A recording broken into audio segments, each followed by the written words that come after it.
أشهد أن محمدًا رسول الله.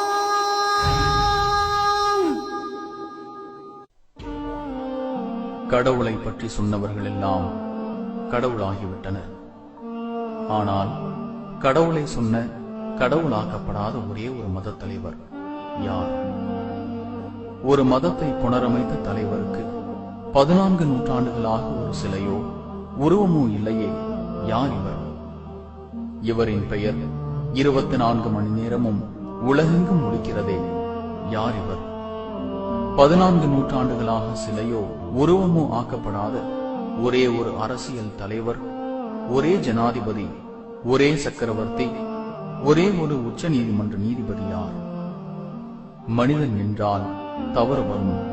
அவன் எழுதும் புத்தகத்தில், அவனது கருத்தில் ஆண்டுகள் செல்ல செல்ல பல திருத்திய பதிப்புகள் வெளியிடுவார்கள். ஆனால் 14 நூற்றாண்டுகளாக இவர் சொன்ன செய்தியான ஒரு நூல், ஓர் எழுத்து, ஒளி, அர்த்தம் ஏதும் பிசகாமல், மாற்றத்திற்கு அவசியம் இல்லாமல் அப்படியே இருக்கிறதே. திருத்திய, திருத்தப்பட்ட, விரிவாக்கப்பட்ட, சுருக்கப்பட்ட, பிழை நீக்கப்பட்ட பதிப்பே இல்லாமல் இன்று வரை இருக்கிறதே. காலத்திற்கு ஏற்ப மாறாமல், மாற்ற அவசியம் இல்லாமல் அப்படியே இருக்கிறதே. அதன் பொருளும் அர்த்தமும் எல்லா காலத்திற்கும் பொருந்தி வருகிறதே.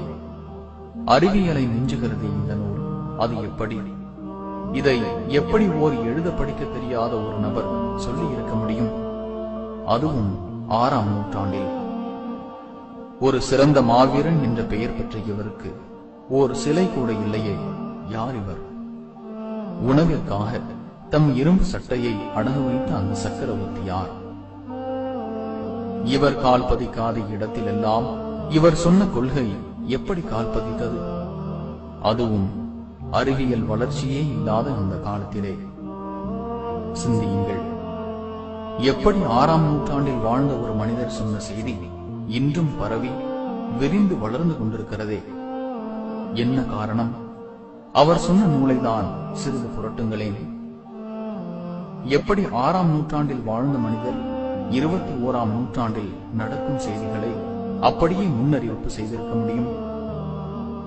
இதையெல்லாம் மீறி இவரை ஒரு சமூக சீர்திருத்தவாதிகளின் தந்தை என்று அழைக்கிறார்கள் என்றால், இவர் சொன்ன சட்டங்கள், செய்திகள், அறிவுரைகள் இன்றும் அமெரிக்க முதல் இந்தோனேசியா வரை பின்பற்றப்படுகிறது. யார் இவர்? உருவத்தில் வாழாமல் 200 கோடி இதயத்திலும் வாழும் இவர் யார்?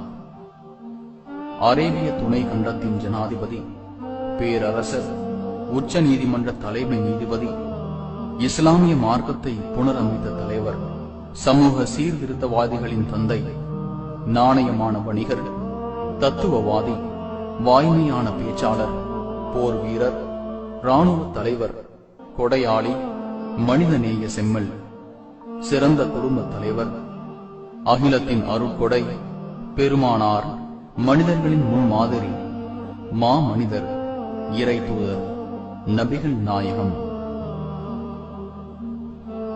உண்மையான இஸ்லாத்தை அறிந்து கொள்ள திருக்குர்ஆனையும் இந்த மாமனிதர் நபிகள் நாயகத்தின் வாழ்க்கையையும் படித்து பாருங்கள்.